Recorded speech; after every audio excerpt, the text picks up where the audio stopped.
Oke, halo teman-teman, perkenalkan saya Uzi. Malam ini insya Allah kita akan membahas tentang sensation seeking dari Kak Randi. Oke, Kak Randi sudah join. Kita undang dulu buat live. Kok enable to join? Oke, halo Kak Randi. Ya, saya masih konstruksi. Oke, jadi malam ini bersama narasumber kita ada Kak Randi dan juga founder kita, Masuk. Kita akan membahas tentang hubungan sensation seeking dengan perilaku mengonsumsi minuman beralkohol pada remaja. Nah, mungkin bisa perkenalan tipis dulu, Kak Randi, dipersilahkan.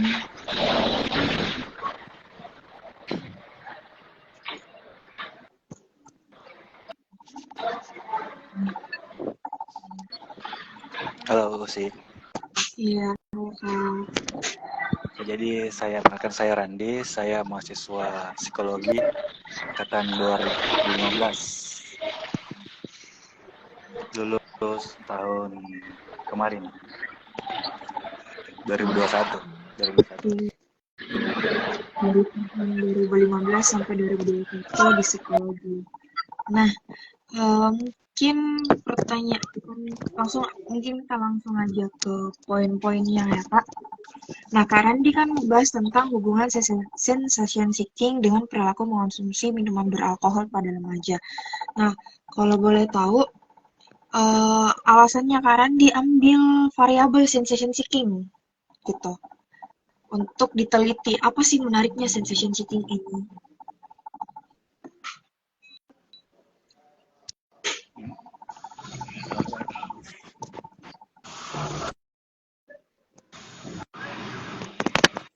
Iya, jadi yang pertama kan, jadi kenapa ambil sensation seeking? Nah, yang pertama waktu masih kuliah itu kan di psikologi itu yang paling susah itu mencari judul.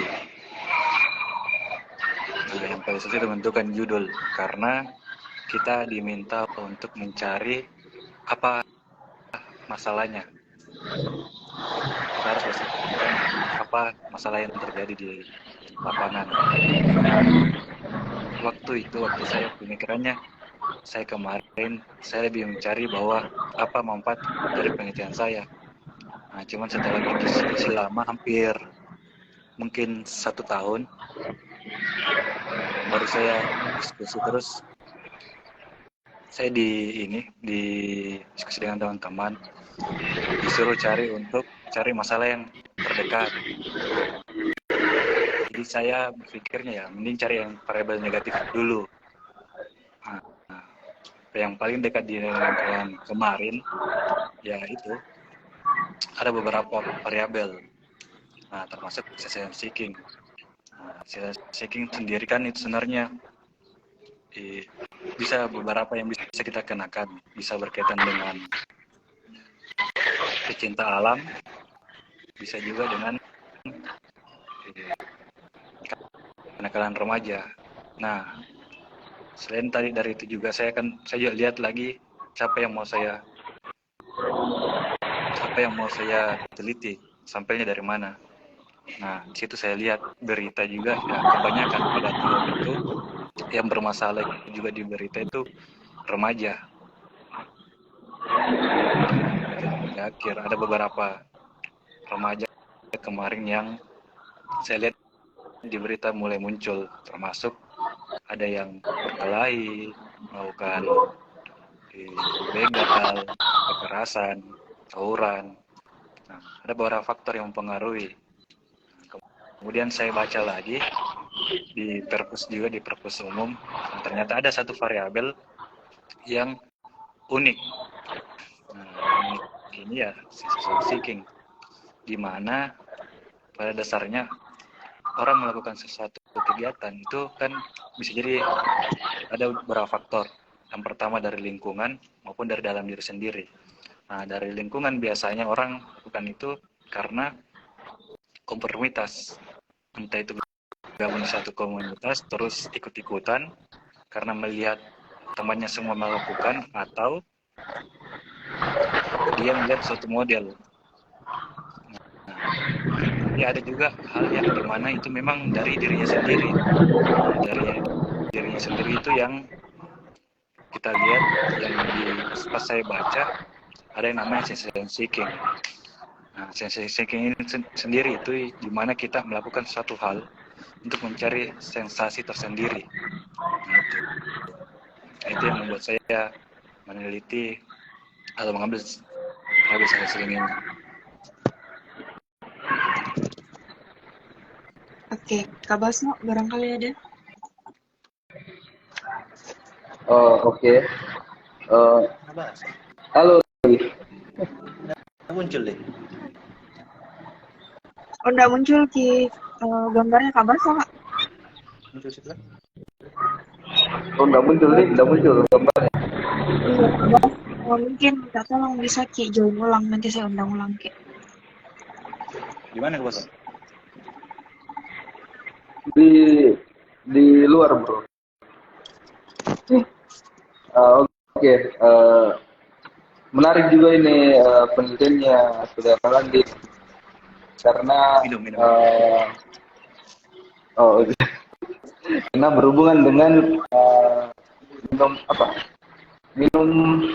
minuman yang beralkohol ini.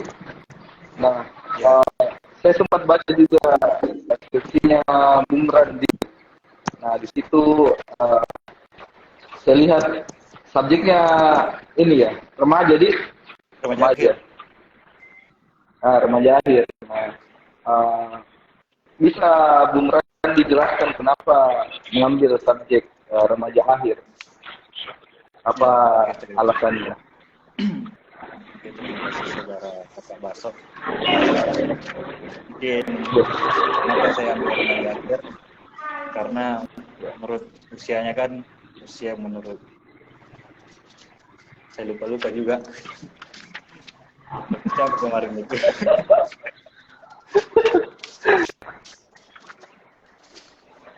Menurut Santrok tahun 2007 mengatakan bahwa kan usia remaja itu berawal dari 10 sampai 13 tahun. Itu kan remaja awal. Kemudian remaja akhir itu 18 sampai 22 tahun. Nah, pas saya lihat 18 sampai 22 tahun itu antara kelas 3 SMA sampai mungkin sekitar semester 5 atau 6 siswa. Siswa baru itu yang kena nih. Makanya sambil remaja akhir. Kemudian kan itu juga masa transisi dari remaja ke masa dewasa. Nah, kenapa ketika masa transisi tentunya banyak hal yang akan dilakukan oleh remaja. Nah, mungkin mencoba-coba, mungkin cerita dan sebagainya. Nah, itu yang cenderung remaja kan cenderung mencoba dan mencari pengalaman baru, walaupun sifatnya itu bisa jadi negatif, bisa jadi negatif. Nah, itu yang membuat saya ini tertarik untuk meneliti atau mengambil populasinya remaja. Karena mahasiswa juga bisa masuk di situ kategori itu. Oke. Berarti ini ya, Bung Randi sudah lakukan review literatur di terkait dengan kalau membandingkan hal negatif yang sering dicoba sering dicoba anak-anak yang masuk remaja akhir itu ya mungkin paling tinggi minuman beralkohol dengan merokok ya, atau ada ini perilaku negatif lain yang Bung Randi dapat yang paling tinggi gitu, kalau yang sering dilakukan oleh remaja akhir. Untuk remaja sendiri kan banyak sebenarnya yang dilakukan, baik negatif maupun positif. Cuman kan berdasar lagi kemarin waktu kita masih mahasiswa, pertama S1 kan kita setidaknya skripsi itu lebih ke adaptasi. Nah, kemudian saya baca-baca dulu di perpus, ada skripsi, ada beberapa skripsi termasuk skripsinya Kak Dana. Nah, saya baca di situ memang kemarin dia teliti tentang ini motor ada juga teman saya juga tentang motor dan sensation seeking. Nah, jadi banyak hal yang dilakukan remaja, termasuk yang dibilang tadi Kak Baso, ada juga merokok, kemudian tawuran, ada kata lain, mengenal juga seks bebas dan sebagainya. Cuman saya lebih fokusnya ke alkohol karena mungkin yang saya baca juga di perpus juga masih sedikit yang kemarin yang teliti itu. Oh iya. Sama kan saya lihat juga subjek penelitian saya ya mungkin ada di sekitar lingkungan saya. Oke. Kak Basodi? Siap. Jadi ini apa namanya? Mungkin Kak Randi juga bisa menjelaskan terkait apa saja aspek-aspek dari sensation seeking ya. Iya, sensation Mungkin seeking. Mungkin Bung Randi bisa menjelaskan aspek-aspek yang ini dari variabel tersebut. Oke, jadi sensation seeking sendiri kan itu populer itu dari Zuckerman itu mengatakan bahwa sensation seeking itu merupakan individu yang cenderung mencari pengalaman. Jadi dia mencari pengalaman dan sensasi yang berbeda, baru dan kompleks untuk dirinya. Nah, adapun aspeknya itu ada 4. Menurut Zuckerman itu yang pertama itu thrill and adventure itu di mana mencari ketegangan dan petualangan. Kemudian mencari ketegangan dan petualangan itu seperti mendaki gunung, kemudian terjun payung. Nah, hal-hal yang beresiko lainnya mencari petualangan. Kemudian ada juga mencari pengalaman baru. Nah, pengalaman dengan melakukan kegiatan baru. Kemudian ada juga situation yang dimana individu itu mencari kebebasan. Dia melakukan hal-hal yang menyimpang, masuk pada alkohol dan sebagainya. Kemudian yang terakhir itu ada yang dibilang itu dia individu yang rentan terhadap rasa bosan dengan kegiatan yang monoton. Jadi biasanya orang-orang yang cepat bosan itu mempunyai sensasi yang lebih tinggi. Jadi itu ada 4. Oh, berarti Iya. mau juga tanya Kak Randi, bagaimana terkait hasil penelitian kali ini?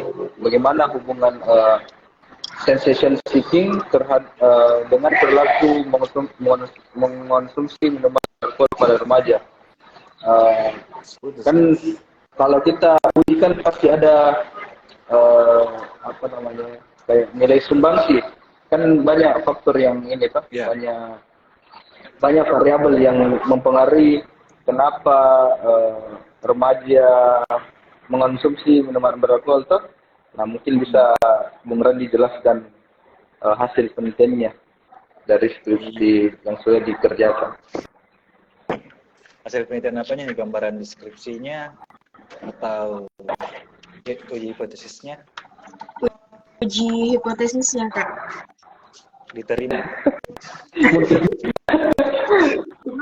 Kenapa bisa diterima? Jadi bunganya itu semakin besar, semakin tinggi sensation seeking, maka semakin tinggi juga perilaku mengkonsumsi alkoholnya. Begitupun sebaliknya. Nah, kemarin berarti itu hasilnya ini yang paling tinggi kemarin, dibantu juga sama Prof. Dwi. Mungkin Kakak Basok. Ya. Gitu kan kemarin kalau masalah analisis itu dibantu sama Prof. Dwi, di mana yang paling tinggi di situ mempengaruhi itu tadi itu atau dia mencoba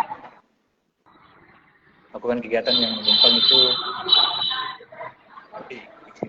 Pak Andi. Ya, menyimpang itu di itu tadi, di distribution dia yang tinggi. Jadi hipotesis diterima. Oh, berarti hasilnya itu berhubungan positif ya, Kak Randi? Iya, berhubungan positif walaupun kegiatannya negatif. Oh, siap. Tuh. Iya, korelasi ada sama yang Oh, paling jadi dominan di distribution.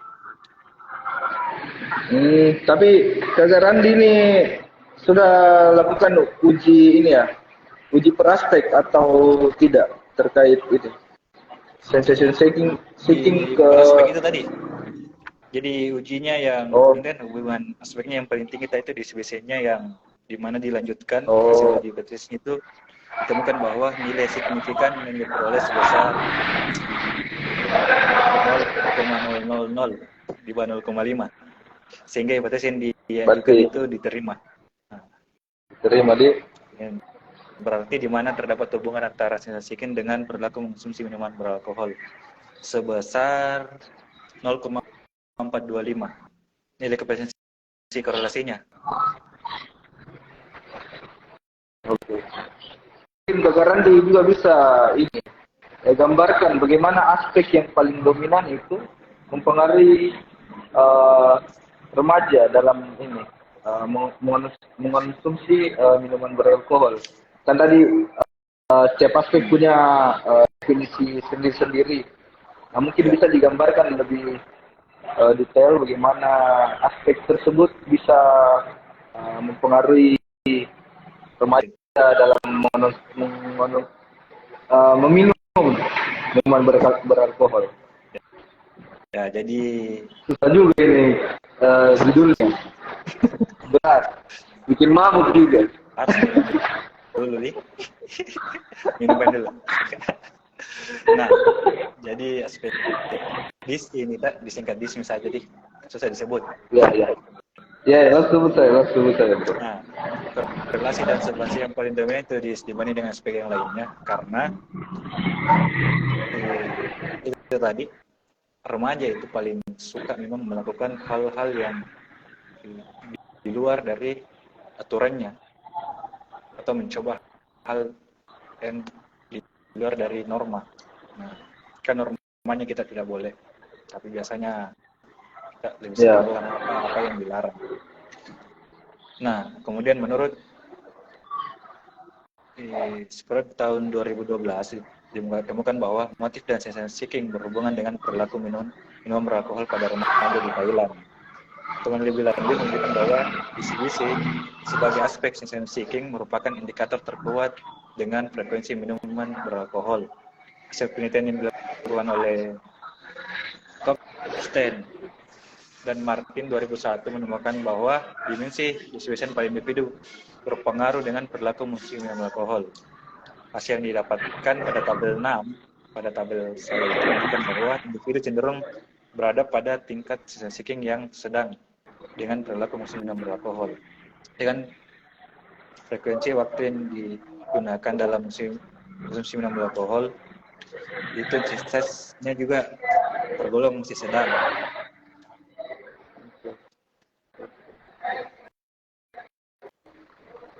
Penelitian yang lain juga mengatakan bahwa sensasi memiliki pengaruh langsung yang secara signifikan ke pengguna alkohol bagi remaja. Itu. Berarti intinya katakan semakin berisiko dan semakin dilarang itu, maka remaja akan melakukan semakin tinggi niatnya atau dorongannya untuk melakukan hal tersebut. Bagaimana katakan? Sebenarnya bukan juga itu sih.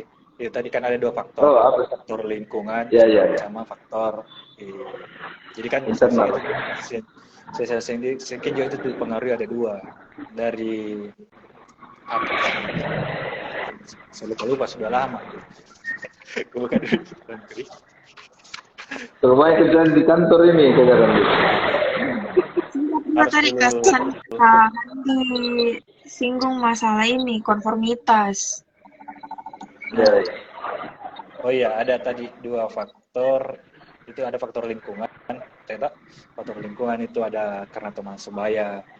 Kemudian faktor role model karena mungkin ada yang dia lihat, entah itu dia kagum Rizka atau siapa. Biasanya kan kayak dia lebih suka ke ini, dilihat semisal penyanyi-penyanyi barat, dimana kan kalau budaya barat itu kayak normal, hal-hal kayak yang dilarang di sini dengan keras itu kan lebih normal. Ada orang juga dipengaruhi karena itunya, karena dia lihat model. Nah, ada juga ternyata faktor keluarga. Jadi tadi ini paling banyak juga diteliti, biasanya juga dari faktor keluarga yang kenapa dia melampiaskan ke minuman, karena bisa jadi entah itu keluarganya lagi terjadi sesuatu, maksudnya karena kurangnya perhatian dari orang tua atau orang tuanya tidak dapat perhatian, sehingga di luar dia mencari sesuatu yang bisa buat dirinya tenang, senang. Nah itu. Kemudian juga memang ada faktor dari ini, dari geng, tapi masih sedikit ini.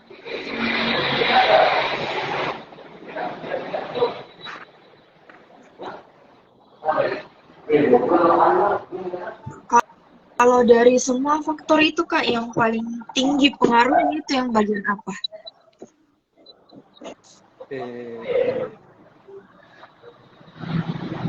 Kalau dari ini sebenarnya bukan, misalnya dari yang saya lihat langsung di lapangan, memang sebenarnya untuk minum beralkohol itu tinggi faktor yang orang minum itu ya dirinya sendiri.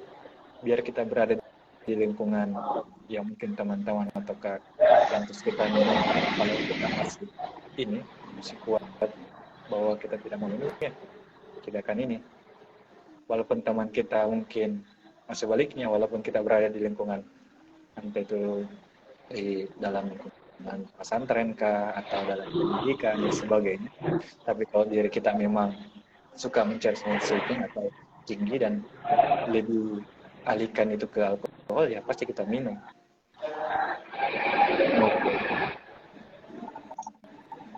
Oke, berarti dari faktor internal yang paling tinggi. Nah, sama ini tadi Kak, kan ini subjeknya Kak Randi, remaja akhir. Kalau boleh tahu lokasi penelitiannya Kak Randi di mana? Nah, ini karena waktu saya mau meneliti itu sudah mau masuk peralihan ke zaman COVID, sehingga awalnya kan kemarin kenapa saya ambil, karena rencananya saya mau terjun langsung di lapangan, gabung dengan anggota komunitas. Nah, karena pas COVID itu kita dibatasi oleh pertemuan, sehingga saya lebih sebar melalui online, Google Form, di mana tapi saya batasi menggunakan proses sampel, di mana kita punya karakter sendiri. Nah, karakter saya itu usia 18 sampai 22 tahun dan aktif mengkonsumsi minuman beralkohol. Nah, itu jadi saya sebar di Instagram, media sosial, sebar di grup-grup. Bisa saya sebut apa nama grupnya? Berarti tidak ada jika frekuensi tertentunya. Dari frekuensi tertentunya ini kan, misalnya dia mau konsumsi alkohol minimal berapa minggu, berapa hari, atau berapa bulan. Betul. Saya juga penasaran bilang kapan dikatakan dia apakah orang yang pernah masuk dalam kategori subjeknya Randi atau bagaimana? Pernah mengkonsumsi minuman beralkohol dan masih mau. Kalau sudah berhenti, sudah tobat tidak. Jadi saya itu aktif dalam bentuk ya dia belum berhenti. Nah, jadi kan ada dua aspek yang, karena kan alkoholnya itu yang kita lihat kan situ saya mengatakan berlaku. Jadi saya bagi tiga aspek lagi. Jadi untuk mengukur perilaku itu, menurut Tibor tahun 1988 menyatakan bahwa perilaku konsumsi alkohol itu dapat ditentukan frekuensi, durasi, sama intensitas. Nah, frekuensi sendiri, di mana kita frekuensi merupakan seberapa sering perilaku di dalam konsumsi minuman beralkohol itu muncul. Itu dari frekuensi yang saya ditanyakan, bisa jadi 1 kali, 2 kali. Nah, kemudian durasi merupakan seberapa lama waktu yang digunakan untuk melakukan perilaku konsumsi minuman beralkohol. Ada orang minum baru beberapa menit berhenti, ada 1 jam, ada 2 jam, ada yang minum mulai dari malam sampai terbit matahari, ada sampai tidur lagi dia minum lagi. Ada yang tidak mau setengah-setengah tapi bagus ya. Sampai ini daripada setengah-setengah dia dampaknya lebih parah. Biasanya kan kalau orang minum terlalu banyak, ujung-ujungnya kan pasti tidur. Dan kalau tidur ya setengah-setengah dia melakukan hal-hal negatif.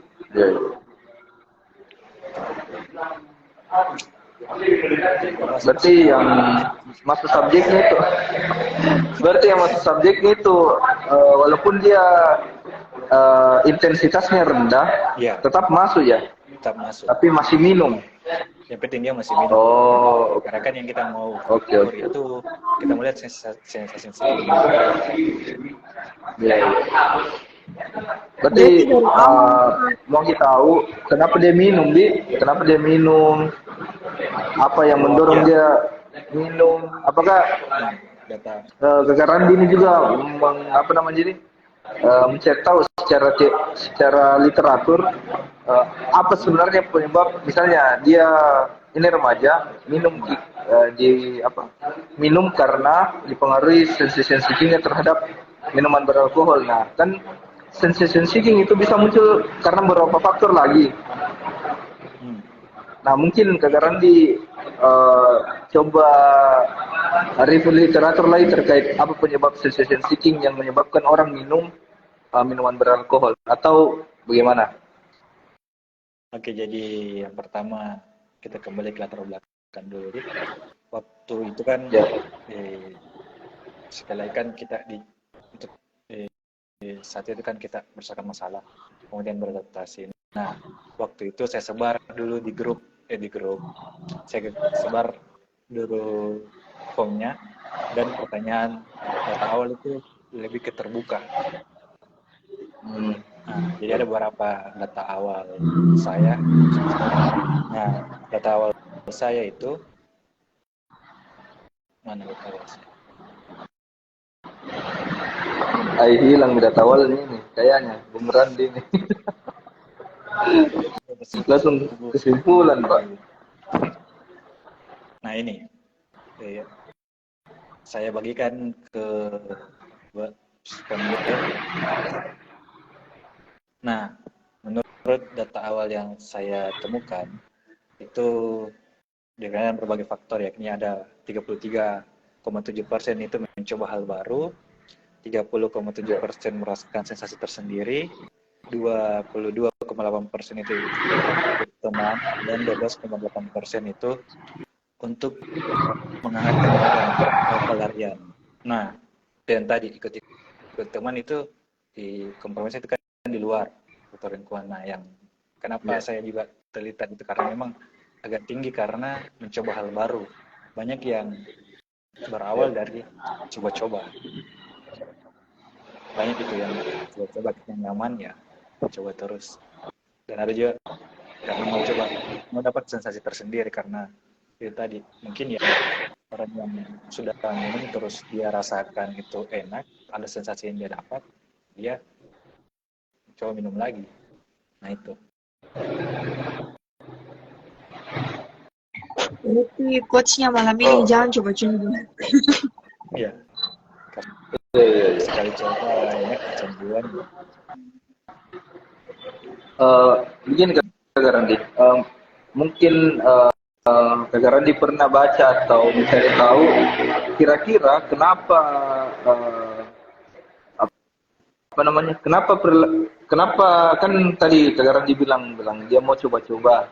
Nah, kenapa bisa perilaku coba-coba itu eh, tiba-tiba dikaitkan dengan hal-hal yang berisiko? Kan decision seeking kan berhubungan dengan eh, apa namanya itu aktivitas-aktivitas atau tindakan-tindakan yang eh, punya risiko toh.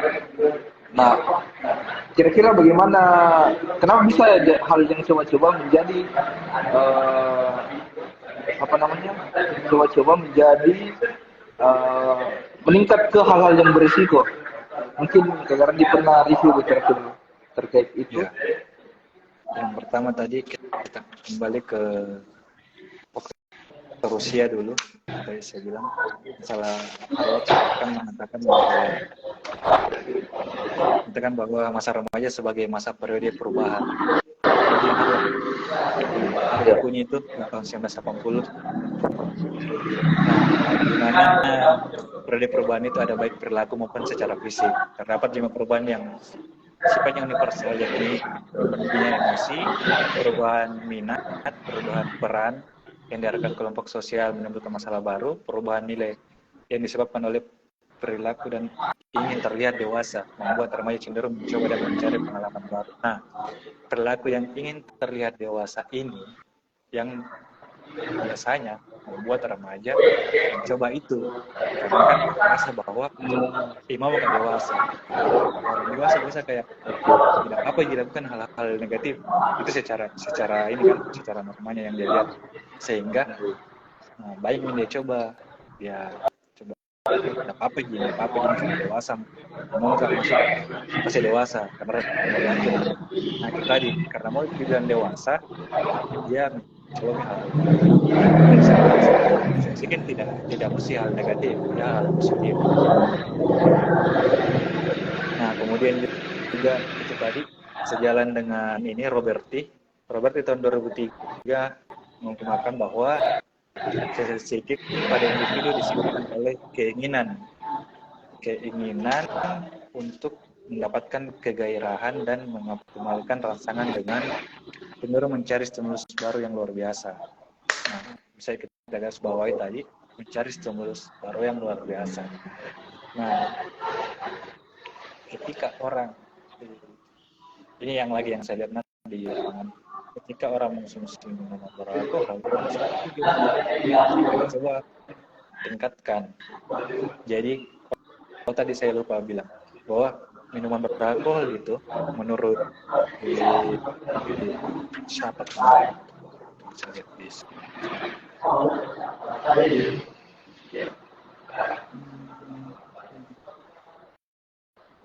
ini menurut Peraturan Menteri Kesehatan Republik Indonesia nomor 86 Menkes minuman keras. Nah ini ada peraturan menterinya, Kakak masuk. Nah di mana peraturan menteri mengatakan bahwa minuman beralkohol merupakan segala jenis minuman yang mengandung alkohol. Obat yang meliputi golongan A, B, dan C. Nah, minuman golongan A itu mengandung 1-5% alkohol. Contohnya, yang paling sedang itu adalah bir. Ada beberapa merek bir itu. Nah, itu cuman 1-5% alkohol. Dan itu juga sudah memabukkan. Kemudian minuman golongan B mengandung 5-20% alkohol itu seperti anggur, wine, orang tua. Kemudian golongan C, ini yang paling keras, yang mengandung 20-55% alkohol. Nah, alkohol yang merupakan cairan yang larut dalam air, memiliki bau khas yang dapat mengubah suasana hati serta dapat menyebabkan ketergantungan ketika dikonsumsi. Jadi, yang golongan C ini kebanyakan yang keras itu kayak vodka, Captain Morgan dan sebagainya itu sudah mulai keras yang mungkin kalau udah minum ya dirasa di sini langsung sih. Nah itu banyak orang yang tidak langsung coba itu biasanya juga dia bertahap mulai dari bir dulu yang agak ringan naik ke anggur, kemudian bisa jadi kalau dia mau coba lagi naikkan sensasinya, dia mau cari lagi sensasi yang mau dia dapat, dia kesini lagi di posisi di TPC. Nah di TPC ini tadi yang agak ini juga lebih keras, karena menurut hakim 2019 menyatakan bahwa alkohol merupakan senyawa organik yang terdiri dari unsur-unsur karbon, oksigen, dan hidrogen. Ada 2 jenis alkohol, yakni etil dan metil. Etil merupakan jenis alkohol yang berasal dari biji-bijian, sedangkan itu merupakan alkohol yang berasal dari buah anggur. Nah, namun keduanya ini, apapun jenisnya alkohol itu akan berpengaruh terhadap fisik maupun perilaku. Walaupun itu tidak langsung berdampak, bisa jadi kedepannya baru ini perlahan-lahan, tapi pasti akan merusak organ. Yang paling sering ketika konsumsi alkohol itu yang saya maksudnya itu lebih ke organ hati, misalnya di lambung juga karena alkohol ini. Itu kakak Basok. Berarti ini bisa juga menyimpulkan kalau kan tadi social setting juga dipengaruhi manusia di kendaraan didik. Apa? Penjelasan tadi awal. Saya gini juga memang dipengaruhi usia lebih banyak karena itu tadi. Begitu ya. Yang mencoba-cobanya yang tinggi. Karena remaja kan itu tadi mau cari jati diri, mau coba-coba, merasa dewasa. Kenapa? Halo.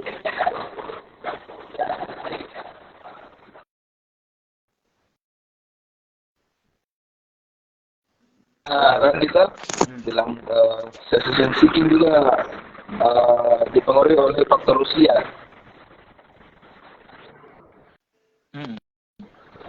Jadi bisa jadi semakin bertambah usianya, semakin meningkat juga decision seekingnya terhadap. Oh, kalau masalah itu belum saya pelajari secara ini mendalam, cuman kebanyakan untuk decision seeking dia ambil subjeknya remaja yang saya baca kemarin. Literaturnya paling banyak itu remaja. Kenapa itu tadi?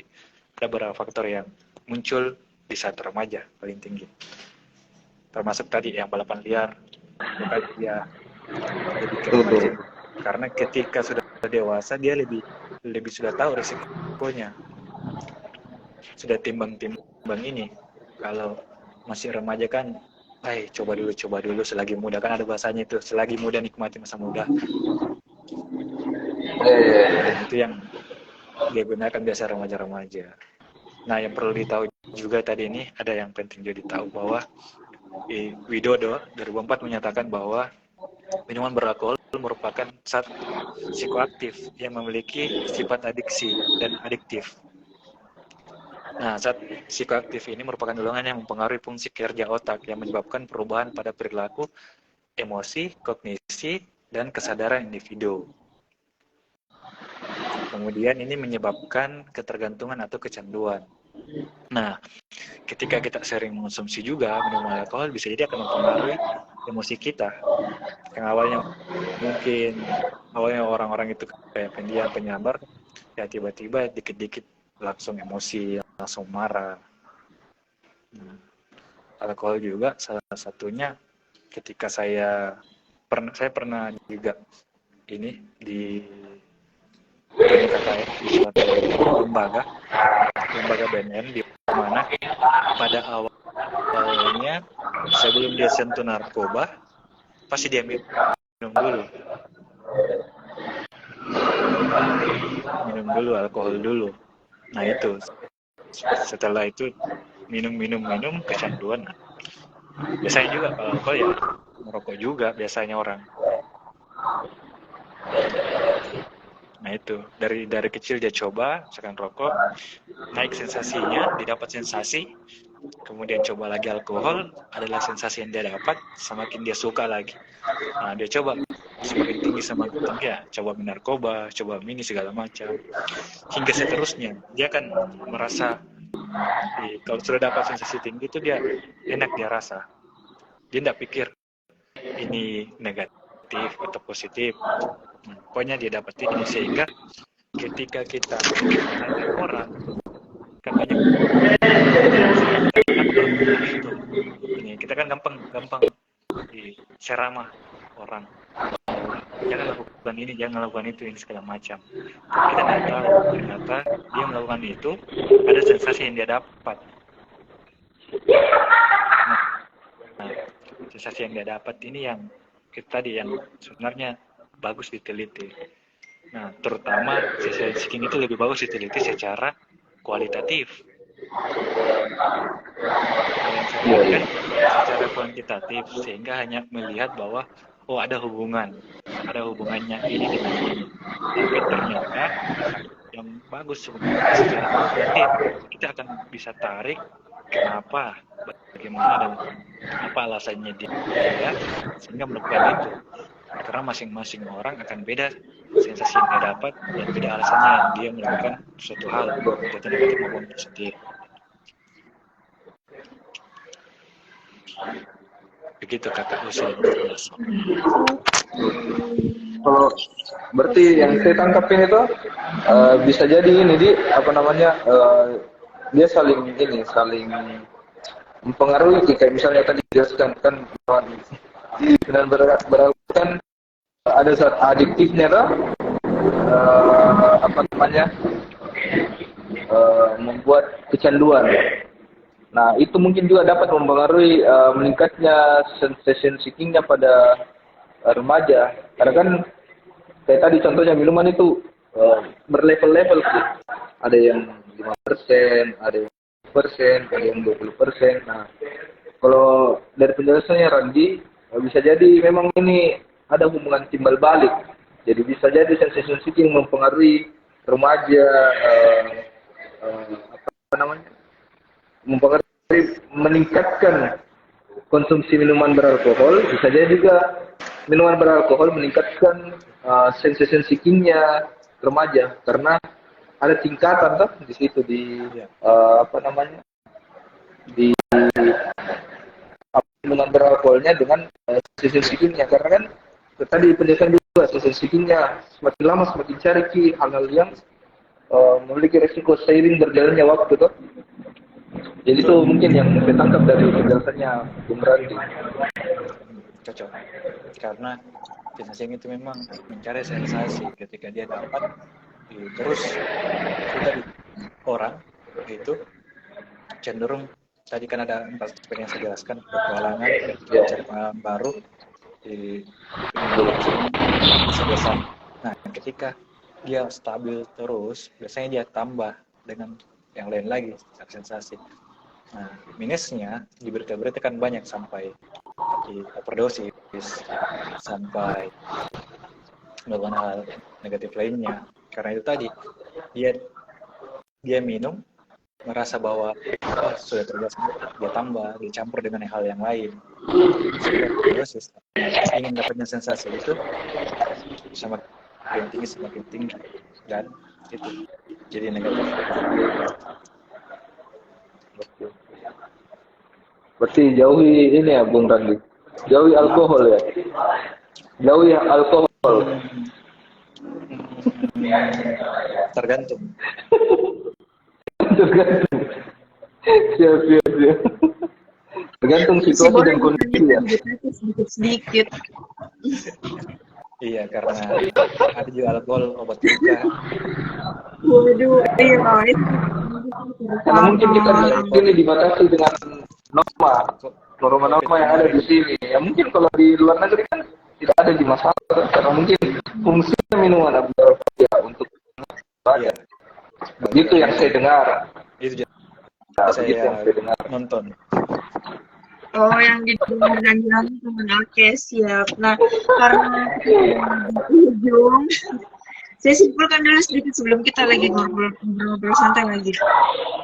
Jadi, tentang penelitiannya Kak Randi yang membahas tentang sensation seeking, yaitu hubungan sosial dengan perilaku terlihat pada remaja itu hipotesisnya terbukti berhubungan positif atau ke arah kanan dan ini diukur secara kuantitatif. Nah, terus tadi poin utama atau highlightnya sebenarnya adalah adanya perilaku ini terlihat dewasa pada remaja ini atau usia 18 sampai 22 tahun. Sebenarnya saya ini bisa masuk di kategori usia, bukan di usianya. Minimal itu bisa masuk di usia 22 tahun, remaja akhir gitu. Karena kita ingin terlihat dewasa, makanya kita coba-coba. Nah, coba-cobanya level apa dulu? Ada kan beberapa level yang disebutkan tadi, atau ada masing-masing bilangan untuk ada yang sekian. Mulai dari sebelum ujungnya berakhir pada narkoba di BNN itu kemarin sempat terlihat bahwa awalnya itu dia merokok, kemudian dia minum, kemudian akhirnya dia menjerumuskan diri ke narkoba. Nah, setelah level coba-coba ini terjadi, di situ terjadilah sensation seeking. Dan ini hubungannya timbal balik antara sensation seeking dengan alkohol gitu. Kak Basa mungkin mau menambahkan?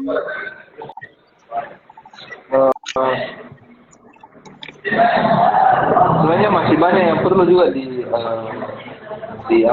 diteliti terkait ini sensation seeking dengan minuman beralkohol ya. Yang Randy bilang tadi mungkin lebih jelasnya lagi kalau menggunakan metode kualitatif. Karena yang mau dicari sensasi atau dorongan apa tuh yang membuat orang kenapa harus minum gitu. Kenapa bukan misalnya kan kulihat tadi di Twitter dia menyarankan dia menyarankan olahraga atau mendaki dan lain-lain yang lebih positif. Nah, itu mungkin yang yang perlu didalami lagi. Alasan kenapa dia minum alkohol? Kalau memang lihat dari ini resiko, kan masih banyak hal lain yang arahnya positif tapi memiliki resiko juga. Nah itu yang menarik untuk dibahas lebih dalam. Makanya Zuckerman bilang bahwa karakter sensation seeking itu yang pertama melakukan kegiatan dengan risiko tinggi, menganggap ketakutan dengan kegelapan, ketinggian, kedalaman, dan hewan buas merupakan fobia yang umum dan wajar. Memiliki keberanian dan melakukan sesuatu hal, menikmati kegiatan yang ekstrim dan menantang, sering berpetualang ke tempat yang baru dan berbahaya, tidak peduli terhadap risiko yang dihadapi. Nah, ini sensation seeking tadi di saran saya kan kalau kita pandai untuk meregulasinya ke hal positif, ya akan jatuhnya positif. Ketika kita regulasinya ke negatif, ya jatuhnya negatif. Nah, salah satunya kenapa juga saya gabung di Mapala ya itu karena saya meregulasinya ke positif. Mendaki gunung, menyusuri hutan, menyusuri goa, lewati lembah, menyeberangi laut. Iya. Tinggi kudaki lautan seberangi yang untuk mendukungmu guys. Pinjam dulu 100. Iya betul. Terakhir Kak Randi, apa saran penelitian berikutnya untuk Kak Randi dari hasil penelitiannya kita? Sebenarnya kalau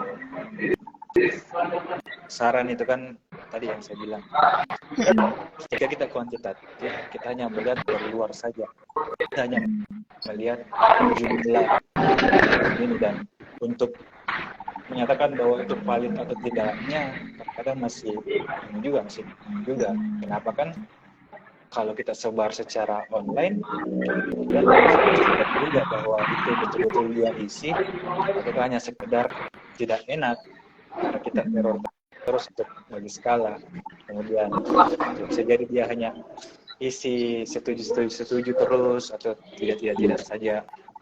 Itu secara kualitatif sehingga tidak terlalu mendalam hasilnya. Tapi kalau secara kualitatif itu lebih bagus karena kita bisa akan bandingkan secara langsung apa sebenarnya yang membuat orang sensasi apa yang dia dapat, karena pasti berbagai alasan yang akan muncul kenapa dia ke negatif. Ada berbagai alasan itu akan muncul variabel baru, entah itu karena pola asuh orang tua, entah itu karena lingkungan, karena konformitas, karena memang dari dirinya sendiri mencari sensasi, mencari kenyamanan, itu beda-beda juga. Nah, yang kedua selain dari segi tadi, dari segi penelitiannya, metodenya, ada juga dari segi ininya juga. Saya baca kemarin di jenis kelamin, ternyata perempuan pun perempuan pun banyak yang minum, dan itu mungkin lebih tabu lagi secara ini yang kita lihat, perempuan apalagi perempuan itu tabu. Nah, saya baca kemarin juga ada penelitian itu secara kualitatif dia ke perempuan.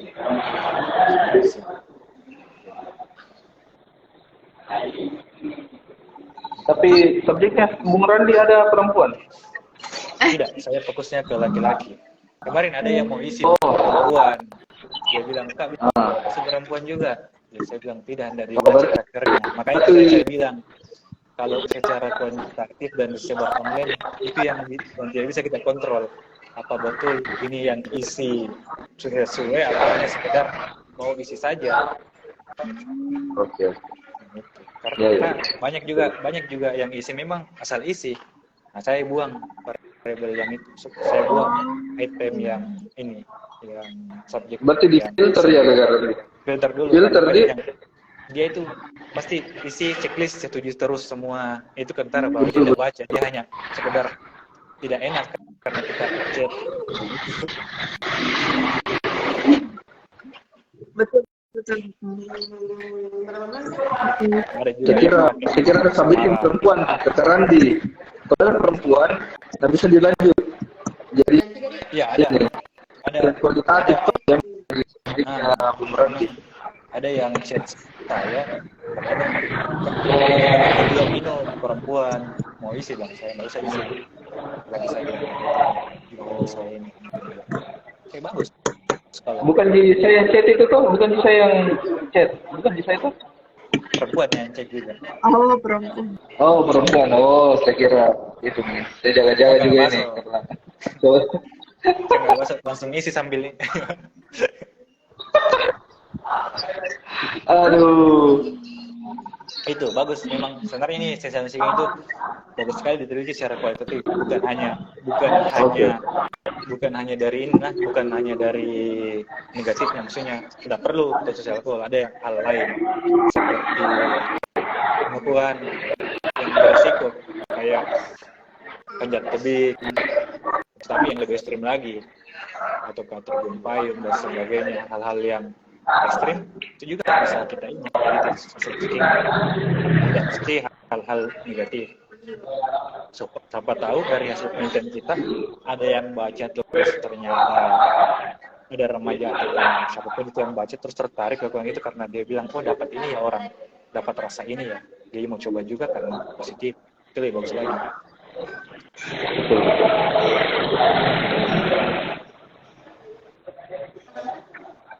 Oke, Kak Budi. Kenapa, Kak? Oke, lanjut.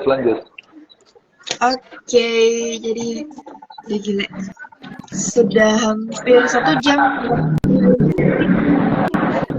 ngobrol hari ini tentang session seeking. Nah, kalau semisal nanti next ada yang mau meneliti tentang ini, boleh Kak Randi dihubungi dengan penelitinya. Boleh. Langsung dia. Tapi kalau mau ini kuantitatif, saya sarankan ke ini, ke Kak Dwi, Prof Dwi. Waduh, level 4. Ada Kak Baso, Kakak Abo, Kak Bambang. Itu Hatam itu. di ruang debat kemarin. Saya sepakat. Di psikologi karena bantuan teman-teman, terutama dia yang bantu saya secara kuantitatif, tapi secara di lapangan ya Tuhan saya bantu juga. Oke, berarti alhamdulillah. Hari ini kita sudah bahas tentang sistem.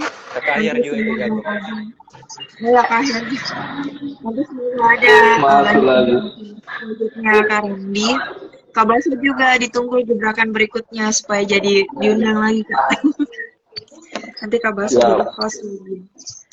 Oke, mungkin itu saja untuk malam ini. Terima kasih Kak Randi sudah menjadi narasumbernya seia-ia malam ini. Kak Basu juga sudah